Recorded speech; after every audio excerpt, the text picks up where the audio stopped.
A doua zi în Shanghai a fost pur și simplu de neuitat și am văzut atâtea lucruri încât nici nu mi-aminteam când editam, dar mi-am amintit acum și cred eu că o să aflați multe informații interesante din acest vlog și pe lângă asta o să vedeți ce dobitoc sunt. După ce am zis de 500 de ori că sunt la French Revolution, aici e French Concession.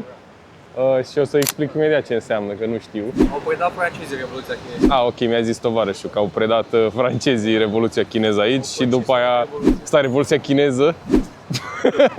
Bine, ne auzim. Și aici, și păi ai pe acolo, ce facem? Să dăm în conjurul. Da, efectiv. Și asta e intrarea din față la mall. Și ai metrou frumos. Ieși aici. Uite, Decathlon. Wow, ai Decathlon, superb. Zici că mi-au dat bani să le fac reclamă. Da, și clădirea asta nu știu ce e, dar și asta e superbă. Să mă uit, hai lupita. Acum încercăm să facem practic o call la mall, să mergem în jos și să ne plimbăm prin zona asta de French Concession. Am vrut să zic că scrie acolo boulangerie și v-am zis că am ajuns acasă la tine. Este dezamăgit, ca mine. Așa putea să arate și French Revolution dacă aveau bani. Wow, cât de frumos. Regret că n-am prins pe filmarea asta. A scăpat doamna din dreapta telefonul și a zis, vă rog, aici s-a dus doamna la țealtă. Și doamna a zis, du-te, nu stai. Cum era și fi româncă. Da. Xintiandi înseamnă literalmente lume nouă, iar numele reflectă perfect ideea locului în care ne și aflăm acum, un cartier istoric transformat într-o zonă modernă de restaurante, cafenele și baruri. Zona era inițial un cartier de locuințe construit în anii 1920-1930 și era format din case tipice numite shikumen. O să vă povestesc mai multe legate de stilul ăsta arhitectural imediat. Dar legat de cartierul în sine, la sfârșitul anilor 1990, mare parte din cartier urma să fie demolată, iar în loc să fie distrus, a fost restaurat complet și transformat într-un proiect urban celebru, devenind unul dintre primele exemple majore de gentrificare modernă din China. Nu știu dacă e neapărat un lucru bun, dar na. Mamă, ce e aici vorba? Poldato, este de la Lace, superb. Toată lumea a văzut asta pe TikTok. Așa o să ajungem și noi la un moment dat. Filmez și pe frumoși ăștia cum merg. Ce, numai pe mine? Bine, am filmat un cadru cu mine.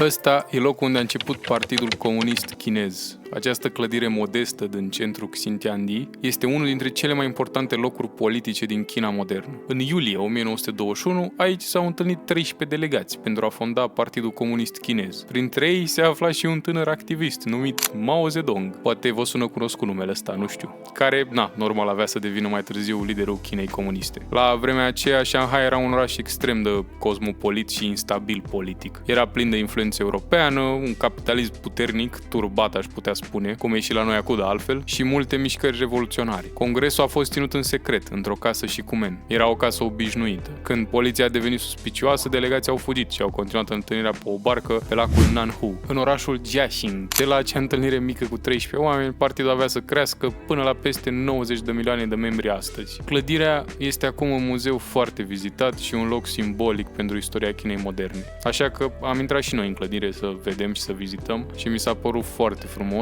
Vă las câteva cadre. Este acesta paradisul. Când intri trebuie să bagi astea să bagi ghiozdanul și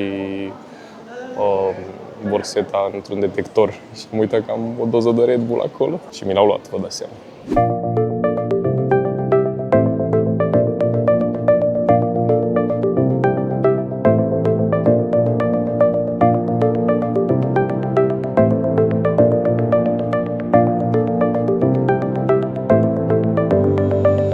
Aici e să-ți încarci, nu? Telefonul. Sau? E ghid. Ce prost sunt. Bine că am prins asta când ziceam. Mi se pare fascinant câtă istorie ai în clădirea asta. E wild. Aici, nu știu, istorie și cum arată, efectiv. Adică au făcut-o în timp ce mergi să poți să apreciezi arta în sine și arhitectura, de fapt, nu arta, că nu e nicio artă, e pură istorie. Dar ai și în engleză tradus în unele zone, ai audio guide, dacă vrei să-l iei, ai o groază de chestii. Chiar sunt uimit cu fiecare loc în care merg. Mi se pare fascinant, ăsta e vechiul Shanghai.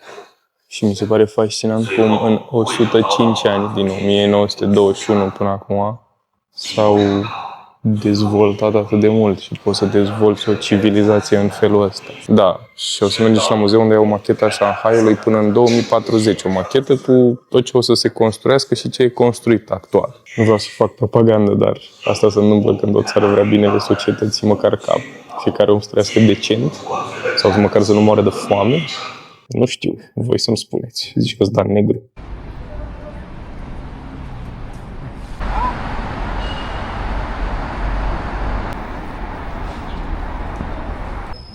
Este prea cute. Și că All Days? Voiam să vă arăt că am fost la All Days, care e un fel de Family Mart. Arată superb, e foarte cute, e lângă parcul ăsta. Și am luat o apă cu tigru mare, pentru că era apă mare. Dacă voiam apă la jumate, era tigru mic, era un pui de tigru. Prea cute. Cafe, Tourist Center, parcul de trandafiri. Câte n-ai aici? Se aud păsărelele, fac... Nu cred că fac așa, îmi pare rău. Cum se numea parcul? Am uitat. Mi s-au dus fușireturile, fac. O să opresc. E parcul cu trandafiri și am găsit un trandafir. Că restul nu s-au copt. Vă dați seama că noi puteam să avem masă la Uniglu de fântânile la Ogâte? Ce puteam? Să avem masă la Uniglu de fântânile la Ogâte, pe care a făcut Irea. Nu, frate, sunt mai mișto fântânile de la Unirii decât un parc de trandafiri cu natură. Ce? Vrei să nu mai respire mașinile? Vrei să sufoce mașinile în București de la natură?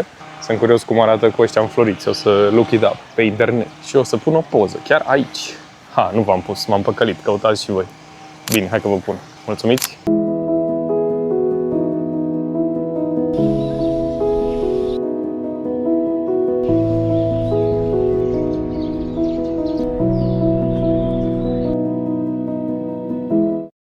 Former French Concession, nu French Revolution, cum am zis eu de 14 ori, dar aceasta este zona unde Shanghaiul încetinește. A fost administrată de Franța între 1849 și 1943 și și-a păstrat farmecul rezidențial de lux. Ai foarte mulți copaci în zona asta, iar tunelurile verzi de pe străzi sunt formate din platani, aduși de francezi la începutul secolului al XX-lea. Aceștia dau cumva o barieră fonică și termică naturală, că ai multă umbră, făcând zona mult mai răcoroasă decât restul orașului. Cumva e contrastul ăla ciudat între Europa, dar clar China, nu știu cum să explic, pentru că e cel mai ciudat sentiment în lume când te plimbi pe acolo. Clădirile și copacii urlă Europa, dar la nivelul de curățenie, siguranță și cum e totul aranjat la linie, ți amintește instant că ești în China modernă. E un mix super ciudat, dar extrem de cozy. Te simți safe, e super îngrijit și are un aer de mega oraș care știe ce face, dar fără să te sufoce în același timp. Ritmul aici e dictat de cafeluță. Lăsați-mă să explic. Spre deosebire de agitația din districtul financiar Pudong, unde toată lumea aleargă stresată în costume, aici ritmul e dictat de cafeluță, pentru că străzile sunt pline de cafenele artizanale. Ai și bruterii cu aer parizian și bistrouri ascunse în curți interioare, iar zona e practic zona preferată de comunitatea de expați și de tineri, care vin aici să citească, să lucreze remote sau pur și simplu să piardă timpul. Nu știu, chiar e un moment de liniște când mergi în zona asta. Și ce e Xinan Road-ul? E practic unde s-au setăluit bogătanii Chinei când au venit aici. Ai o colecție de peste 50 de vile. Da, printre alții aici a locuit și Zhao Enlai, care e primul premier. Una din cele mai fascinante ar fi cea cu peretele viu, pe care am filmat-o mai devreme, dar o să ne mai plimbăm să vedem și altfel zone. Și vorbind un pic de arhitectură, să ajungem și mai încolo, în zona de vile istorice, dar aici ai arhitectură Shikumen. Nu știu dacă am pronunțat bine, dar e cumva locul unde Occidentul a întâlnit Orientul în cel mai elegant mod posibil. Zona e faimoasă pentru clădirile Shikumen, adică casă de piatră ce îmbine elemente tradiționale chinezești cu structuri de tip townhouse vestice. Iar vilele unde o să mergem mai încolo sunt în stil art deco sau neoclasic și sunt ascunse în spatele unor ziduri înalte de cărămidă. Multe dintre ele au fost transformate în cafenele și hoteluri de tip butic sau galerii de artă. Nu știu dacă ai vreun cartier în zonă unde mai locuiește lumea, dar sunt superbe. Despre Tianzifang nu am ce să zic așa multe lucruri, dar e un shopping street superb ci de fapt nu e street, e un labirint de străduțe. Se află în cartierul istoric Taikang Road și a fost o zonă rezidențială din anii 30, transformată în cel mai boem, aglomerat și vibrant hub artistic și comercial din Shanghai. Aici găsești arhitectură autentică și cumen. Spre deosebire de alte zone modernizate agresiv, Tianzifang a păstrat intacte casele de tip shikumen, de care am vorbit. Locul funcționează ca un ecosistem dual.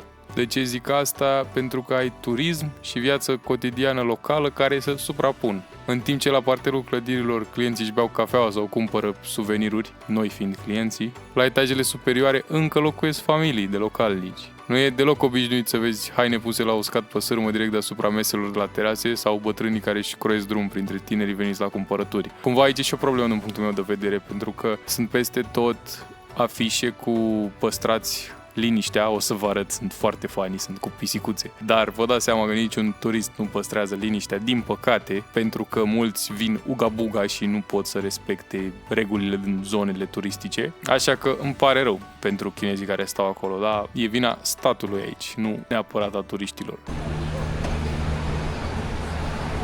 A, ăsta? Da. Acolo mergem. A zis sângioasa șefă. Nu înțelegem să oprim la să facă poze. Și cred că se vede foarte frumos, am o impresie și... Ai de capul meu. Doamne.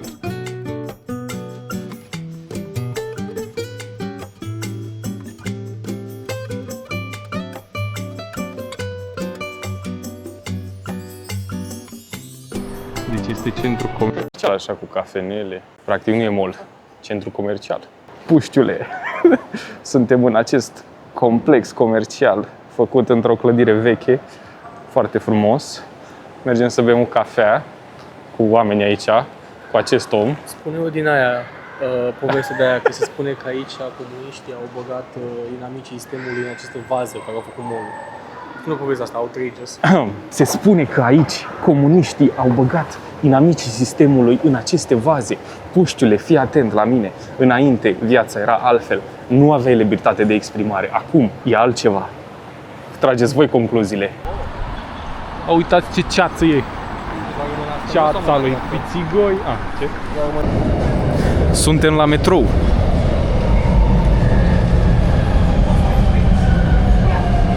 This is way easier to transit in Mașara. Este foarte ușor să iei bilet. Dacă mai iau le arăt și pe cameră. Dar e și cheap să fac. Am dat pe 3 bilete, cât am dat? Gen... 3, nu, 1 euro și 10, da.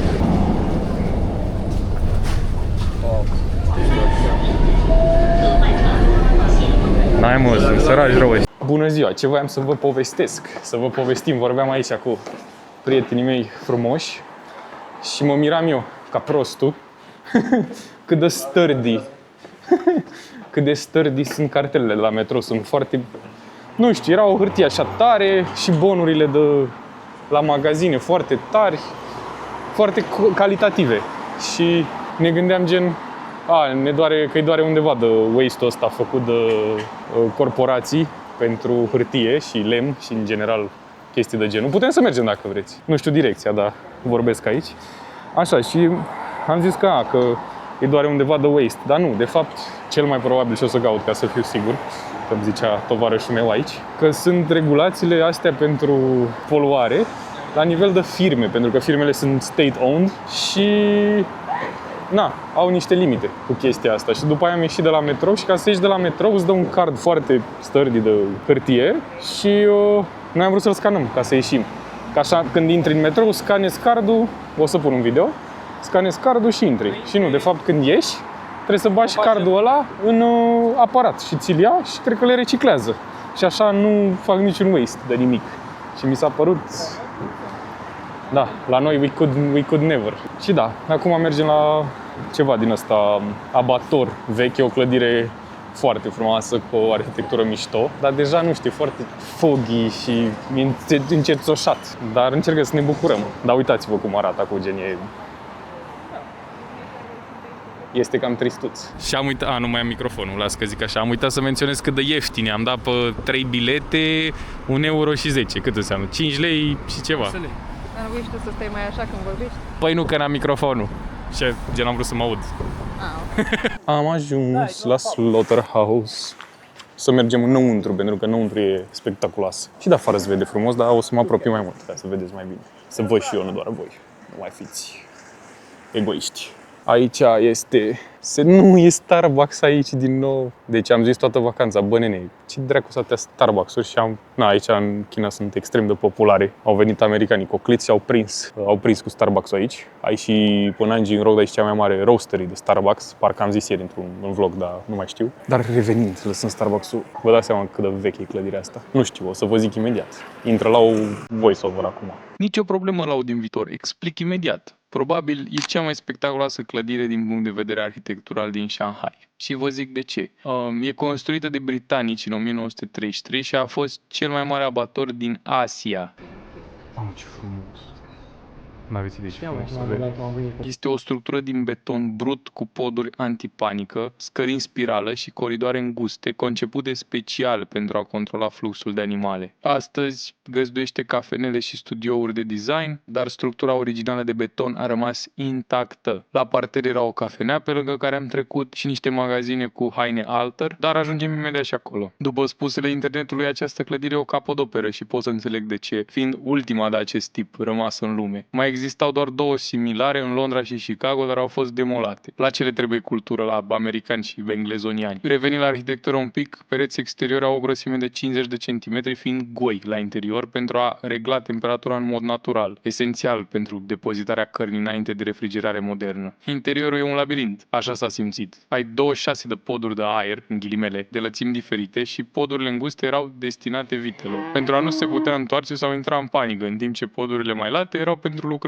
Când vine vorba de scările în spirală și ferestre, ferestrele sunt orientate spre vest pentru a maximiza circulația aerului, dar și pentru a respecta fluxul religios al vremii. Podelele au striații speciale antialunecare, care s-au păstrat intacte aproape 100 de ani. Și transformarea în sine, de la cel mai mare abator din Asia, a trecut prin faze de fabrică de medicamente și depozite, până a fost salvat de la demolare în 2008 și transformat într-un centru creativ. Și bine au făcut. Revenind, suntem în această intersecție unde ne calcă mașina. Nu, cred că avea dreapta intermitent. Posibil. Da, și voiam să zic că prietenul meu, Gabriel, ar fi foarte mândru de oamenii din China, pentru că ăștia n-au rușine, bă, și dau niște flegme de-alea cu... Efectiv, n-au nicio treabă. Era domnul pe bicicletă, acum a zis... Puh! Și așa face și el. Că, na. N-am explicație de ce, dar îl pup. Îl pup și tu? Nu acolo. I-a dat pupic. Ia vedeți ce și-a luat sângeosul de aici, cu 120 de lei, ceea ce e bine, I guess, față de prețurile la noi. Dacă vă dă un pumn, mă omoară pe mine, stai ce?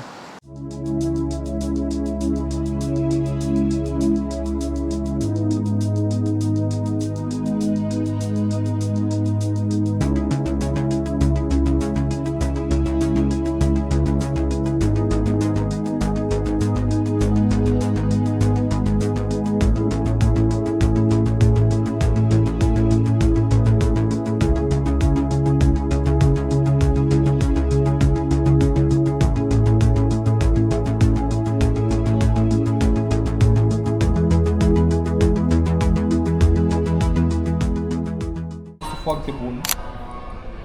Shrimp îmi place, că au luat gustul la tot când ți-a pierd. Bă, dar acum și nu l-au. Ce-mi place să vin? Și la desert. 有需要再叫我。 Te pup! Ce vinzi? Bă, deci se uită la noi. Aici țărul nu o să vedem ăla, cum dau seama. Îmi place că gen noi doar ne luăm după asta și ajungem la Northbound. Ca să vedem ăsta, turnul. N-am microfon, nu s-a auzit nimic, e ok. Dar da.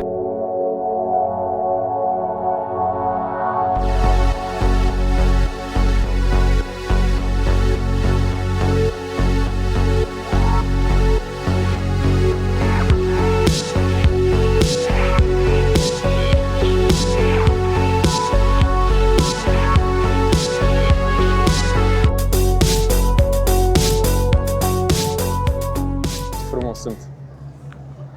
Așa, unde suntem acum? Că am uitat. Cum îi zice? Nordbahn. Nordband și gardă, nu cred că e grădină, dar da, zicea tovarășul care filmează că vremea asta e...